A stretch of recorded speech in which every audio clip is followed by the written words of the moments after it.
Pesach's Kiddushin Daf Ayin Hey. We begin with the last few lines of Daf Ayin Dalid with a brisa that discusses which psulim have an effect on the woman that they have a bia with, to make her usher to marry a kohen and usher to eat truma b'schus her father if she was a bas kohen. So the bia of which psulim make her lose this right. So the brisa says three opinions, and they all sound the same. The Gemara is going to have to explain what case is a machlekes between these three opinions. So first of all, the boy has to be at least 9 years old, otherwise his bia doesn't count as a bia. And the following psulim qualify.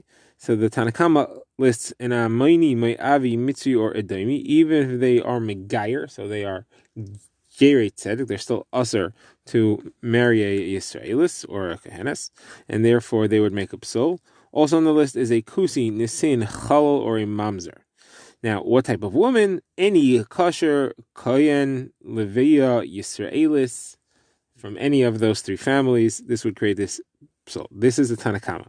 Rabbi Yossi says, anyone who would give birth to a child who is puzzle of marrying a kohen, his bia puzzles the woman from marrying a kohen and eating truma as well. Again, the Gemara is going to have to find what the difference is. And the third sheet is Rav Shimon ben Gamliel, and he says anyone that you're allowed to marry his daughter, you're allowed to marry his almana, and when you're not allowed to marry his daughter, you're not allowed to marry his almana. Again, sounds the same thing, and the Gemara will explain it. So let's see the Gemara. First of all, what's the difference between the Tanakama and Rav Yossi? Tanakama listed those psulim, and Rav Yossi said if his daughter is puzzle to a kohen, his nivelas is puzzle to kihuna. So what is the machlekes? The Gemara says it refers to a second generation mitzri. The halacha is, as the Torah says, a mitzri that's megayer is not allowed to marry into Kal Hashem. His child is not allowed to marry in Kal Hashem, but his grandchild, which is the third generation, is allowed to marry into Kahal Hashem. So the machlekes here will be a second generation. He can't marry by Kahal Hashem, but his daughter can't marry by Kahal Hashem. So according to the Tanakama, a bia with him, with his second generation mitzri, would aser a woman from truma and from kihuna because he is a puzzle.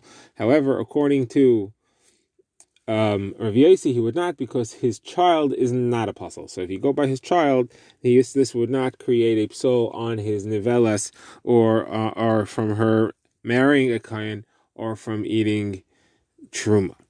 Now, the Gemara wants to get into this machlekes. So the Gemara says, what is this machlekes based on? So the Gemara says it's based on what do we learn from an almana who marries a kohen gadol. An almana is not allowed to marry a kohen gadol. If she does, she becomes puzzle to kahuna and to truma, and they each hold that we compare it and we learn from there. And the question is, what is the essential factor of an almana to a kohen gadol? The Tanakama holds, since it's a bia ba'avera, any bia ba'avera creates a psul for kahuna, and therefore a second generation mitzri is aser, and that creates a psul to kahuna. Yossi says, however, no, it's not about a bia ba'avera. It's about giving birth to a child which is a puzzle, and almana kohen a gadol gives birth to a chalal, and a chalal is a puzzle to kihuna, so therefore it's got to be any situation where the child is a puzzle to exclude a second generation mitzri whose child is a kosher, not a puzzle. Okay, next, the Gemara wants to know what is the machlekes between Rabbi Yossi and Rav Shimon ben Gamliel. Rabbi Yossi said that it's dependent on whether or not his child is a puzzle, and Rav Shimon ben Gamliel says it depends on whether or not you can marry his daughter. So the difference will be someone who creates a psul on a son and not his daughter. And that's an amaini or mayavi, because the isser amaini and mayavi is only on the men, not on the women. So therefore, Rabbi Yossi would say if a woman has been with an amaini or mayavi, since that creates a psul on his child, that is his son, that creates a psul on the woman as well. Rav Shimon ben Gamliel would say, no, it only creates a psul on the son, not on the daughter. It has to create a psul on the daughter. If you can marry the daughter, you can marry his almana, and therefore you should be able to marry this woman who had been with an almani or mayavi as well. Now, what is this machlekes based on? The Gemara says also, what do you learn out of almana l'kohen gadol? According to Rabbi Yossi, some child of the almana l'kohen gadol is pasul, and the almana and the kohen gadol pasels the almana. So to any situation in which it creates a child, not every child, but a child, in which there is a psol, so too the bia creates that psol. Now, Shimon Gamliel says no. If you look at the Kohen Gadol, all the children of the union of the Kohen Gadol Almana are all psulim, and therefore you only passel the nevelas if all the children, both male and female, are psulim. However, in a situation where only part of them are psulim, like in Amani or Mayavi, where only the males are psulim, that is not comparable to a Kohen Gadol, and therefore that does not passel the nevelas. Okay, now Rav Chizda comments there is a case that all three Tanaim agree makes a psol on his nevelas, on his amana, and that is a suffix, someone who is a suffix chalal. Now, how do you have a suffix chalal? Rashi gives a case. His mother was a suffix, whether she's an amana or a grusha. It's a suffix whether or not she got to get and then her husband died. So the child is a suffix chalal. And if he has bia with someone or he makes an almana, then all three Tanaim will agree that she is a puzzle from that bia. She can't marry a kohen afterwards, and she can't eat truma. Now, what is the reason? So the Gemara explains, because Rav Shimon ben Gamliel is the most makel, and he says it goes by the daughter, and the daughter of a suffix almana, the daughter of a suffix cholol to a woman is puzzle to kuna, because she's a suffix chol, so she's puzzle to kuna. Therefore, even Rav Shimon ben Gamliel is the biggest makel, would say that this creates a psol, and therefore all three Tanaim agree that it makes a psol. The Gemara explains Rav Chizda's chiddush is because there are Tanaim that say otherwise. There's the opinion of Rabbi Yeshua and Rabbi Yehuda ben Beseira, who we have a brisa that we have a mishnah that says that they testified that the almana of a suffix chol is mutter to marry a kohen because it's a svek sveka. There are two svekas here. Now Rashi here stretches the concept of svek sveka slightly. There aren't really two svekas, just that her husband was a suffix and she is a suffix based on his, so it's like a second level suffix. That's how Rashi explains the concept here of svek sveka. Okay, we now refer back to the Mishnah and we begin to discuss the opinion of Rabbi Elazar. In the Mishnah, Rabbi Elazar had said that only a vadai apostle is allowed to marry another vadai apostle, a suffix or a suffix to a suffix, or even a suffix to a vadai. You can't, because you'll end up in a situation possibly where a apostle is marrying a kosher. We just don't know that he is a apostle and or a kosher. So now, who is the halacha like? So the Marcos Mechlekes Rav and Shmuel. The Marcos of Yehuda name of Rav says the halacha is like Rabbi Elazar. All sfekas are usher to marry each other or a vadai. And then he says, but I said this from Shmuel, and Shmuel disagreed. Shmuel said, no, they are allowed to marry a suffix and a suffix, or suffix and a vadai are allowed to marry each other. Shmuel said it because Hillel, he quotes, says over our Mishnah of the 10 generation or the 10 types of yuchsin that came up from Bavel to Eretz Yisrael, that he says they're all permitted to marry each other.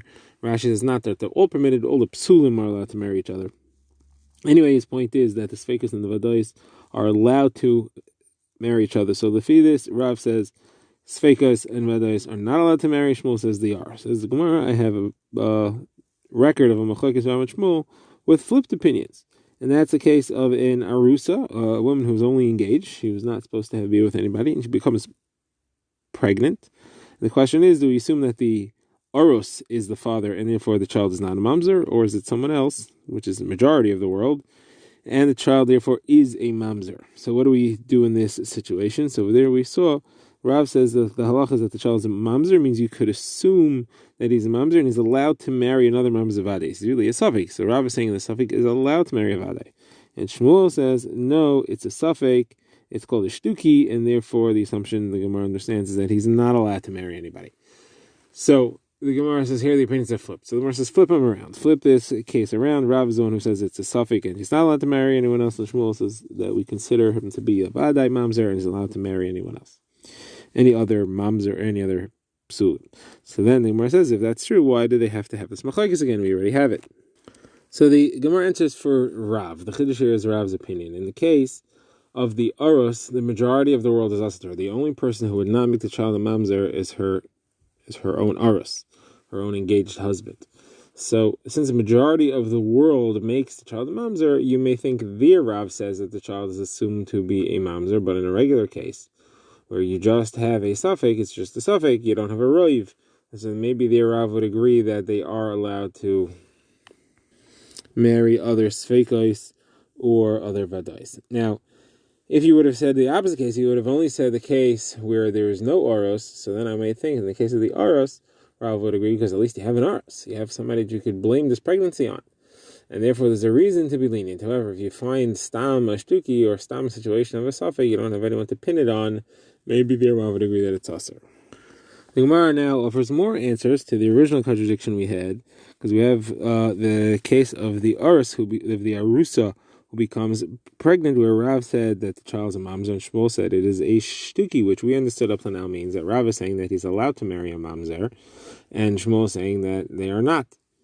So the Gemara says, no, that's not what they're saying. When Rav says mamzer, Rav doesn't mean that he's a mamzer and he's allowed to marry a mamzer. So Rav says he's a mamzer and he's not allowed to marry a bas Yisrael. But of course, Rav would say, just like he says by us, that he's also not allowed to marry mamzeres. Only a vade mamzer can marry a vade mamzeres. So the Gemara says, what is Shmuel saying? Shmuel said he's a shtuki. What does that mean? He's a suffix mamzer. So what it means, suffix mamzer, and he's not allowed to marry a bas Yisrael. So the Gemara says, that can't be it.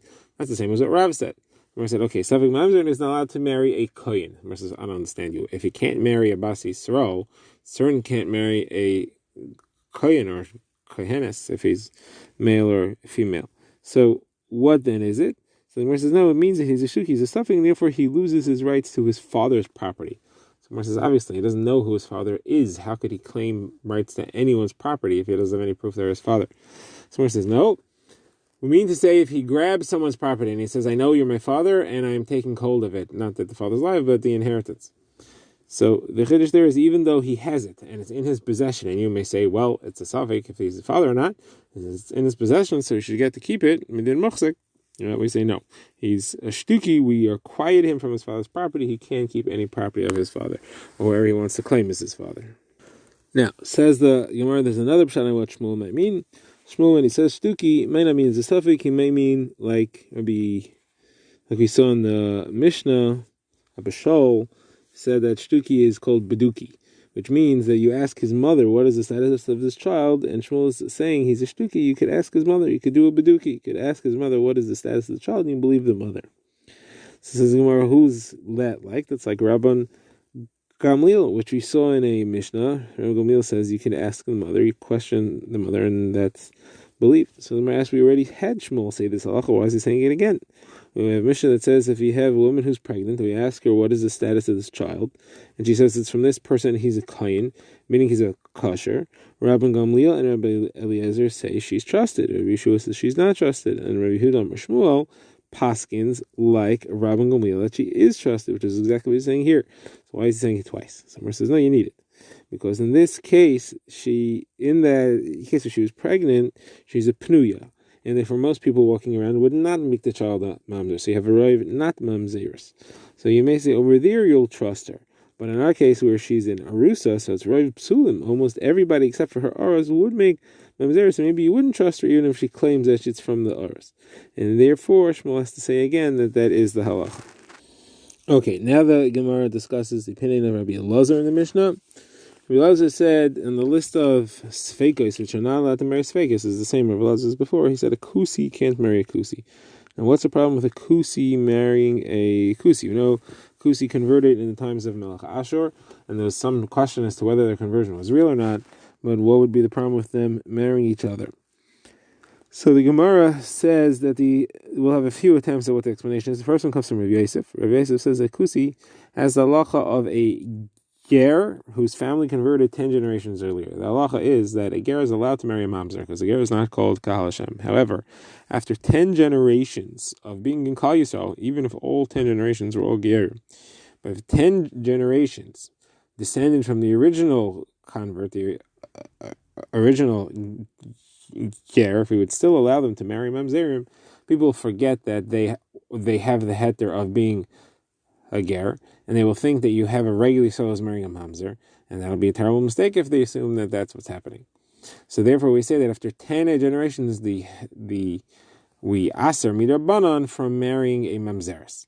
So a kusi, since they converted so long ago in the times of Melech Ashur, we give them also that status. We aser them from marrying psulim, and therefore they can't marry another kusi. So the Gemara asks the obvious question, but the ger after 10 generations can't marry a mamzer because everyone knows that the person he's marrying is a mamzeres. But the kusi marrying a kusi, if they're forgetting that one of them is a kusi, they're forgetting that the other one's a kusi. So they're okay with either one. So either way, if they remember that they're kusim, there's no problem. And if they forget that they're kusim, then they forget that they're both kusim, there's no problem. So how does it possibly be Xera? So it says the Gemara, we have a new explanation. Rabbi Elazar holds like Rabbi Shmuel, who holds like Rabbi Akiva. Holds like Rabbi Shmuel that the kusim only converted insincerely because there were lions attacking them, and they were afraid, but they never really committed, and therefore they count as Avik Yechavim. He also holds like Rabbi Shmuel that the child of a Bas Yisrael and an Avik Yechavim, or a kusi, according to Rabbi Shmuel, would be a mamzer. That's Rabbi Akiva's opinion. Putting that together, you can't have a kusi marry another kusi. Why? Because if one of them is the child of a kusi and a Bas Yisrael somewhere in the chain of descent, then they're mamzerim. And if the other one is pure-blooded, both parents kusi all the way back, then they're just an akum, they're just a goyim. So therefore, you can't allow a kusi to marry another kusi because you'll have a non-mamzer marrying a mamzer. Possibly. So as Gemara, there's a problem with this. You're telling me that Rabbi Elazar holds like Rabbi Shmuel, and Rabbi Shmuel holds like Rabbi Akiva. The problem is Rabbi Shmuel does not hold like Rabbi Akiva. Rabbi Akiva holds a child of a Bas Yisrael and an Akum is a mamzer. Rabbi Shmuel holds that he's not a mamzer. Now, the way we see that Rabbi Shmuel holds that way is a bit complex. It comes from a drasha where we're looking for the halacha that an Akum or an Eved that has been with a Kohen Levi or Yisrael makes her puzzle for kahuna and for truma. Now, what's a pasuk there? Because when we talk about a regular Bas Yisrael who's married to a regular kosher, and she becomes an almana or a grusha, so the pasuk says she goes back to her father's house, and if her father was a kohen, she can eat truma again. So she can only go back and eat truma if she became an almana or a grusha. That means that her original marriage was to someone who has almonos and grushas, which means that he has Kiddushin. But if her original marriage was somewhere there's no Kiddushin, so she's not technically an almana or a grusha, which means she was married to a goy or to an eved, then she can't go back to her father's house and eat truma. That's my source, that the bia of an akum puzzles her from truma. Says the Gemara, if Rabbi Shmuel, and this is all Rabbi Shmuel talking, if Rabbi Shmuel held that the child's a mamzer, you wouldn't need a pasuk and a drasha to teach me that the bia puzzles her for truma. Every opinion we've seen holds that if the child's a mamzer, then the woman is puzzled for truma after. So obviously, Rabbi Shmuel doesn't hold it. Rabbi Shmuel holds that the child is not a mamzer. So says the Gemara, no problem, we'll revise our pshat slightly. Rabbi Shmuel doesn't hold like Rabbi Akiva. We're talking about Rabbi Elazar. Rabbi Elazar holds like Rabbi Shmuel, and Rabbi Elazar holds like Rabbi Akiva. So combining those two opinions, Rabbi Elazar comes up holding the shita that a kusi can't marry a kusi because you have a potential of someone who's really a mamzer marrying someone who's really not a mamzer. As the Gemara, this doesn't work either because Rabbi Elazar does not hold like Rabbi Akiva. Rabbi Elazar does not hold that in Akum and a Bas Yisrael make a mamzer. Where do you see that? So he's discussing Mechlekes Besil B'Sham in Yavamis. Mesachas Yavamis is Mechlekes about a tzaras ha'erva, that is a woman who falls to Yibam and she is an erva to the Yavam. We know that she doesn't fall to Yibam. Question is, what if she had a co-wife? So according to Beis Hillel, she patters the co-wife. She has no mitzvah Yibam. She goes to Shuk. She doesn't need chalitza. According to Beis Shammai, she can do Yibam. This is a major machlokes in Hilchos Yivamis. However, the machlokes does not extend.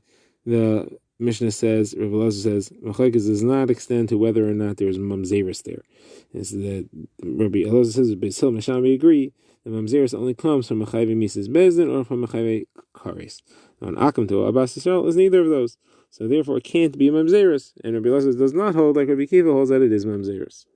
So it says the Gemara, we need a different pshat. And here we have a long list of names as to who says this.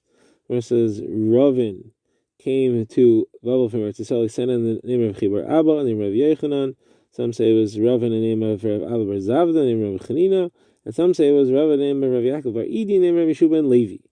But whoever it was, Ravin said the following. There were three opinions as to what is the halacha here about kusim. Rabbi Shmuel holds that kusim are not valid gerim. They were called geri aroyes, lion forced, and kehanim mixed into them, and therefore they were mixed up with psuli kehanim. You have kehanim who went into them, and those kehanim were kehanim psulim. So it said, how do you see that? Because it says vayasu hem miktsoisam kehane v'mois. They made from some of them kehanim for the mizbechos, and This is a pasuk in Melachim, and Miktaisam Rabbi Bar Bachana says in Rabbi Yechanan that means from the koitzim shebehem, meaning from the psulim. Therefore, their psulim mix into the kusim. Also, they were forbidden to marry into the Am because they were not sincere converts. Now, Rabbi Kiva holds the opposite extreme. He holds that they were Geri Emes, they were true Yidden, they converted Lishma, and the Kehanim that they married were Kehanim Ksherim. And it's based on a drasha in the same pasuk, Miktaisam, according to Rabbi Kiva. It means, Rabbi Chana says in Rabbi Yechanan, Rabbi Kiva learns it means Kitzinim, the chosen ones, the highest level, and therefore they're kosher, there's no problem. Why then are they not allowed to marry regular Yisrael? Because they held that you're allowed to do Yibum with a woman who only had Kiddushin and not Nesuin. And they allowed Nesuos to leave without Yibum. They allowed them Yivam Lashak, which according to Rabbi Kiva makes them Zeris, and therefore they were made Psul. Now, there's a third opinion here, and that's that they're just not Medaktikim and B'mitzvahs, and that's why you cannot marry them. But the Yomar has a lot more to say on the subject, and we'll leave that for Daf Ayin Vav.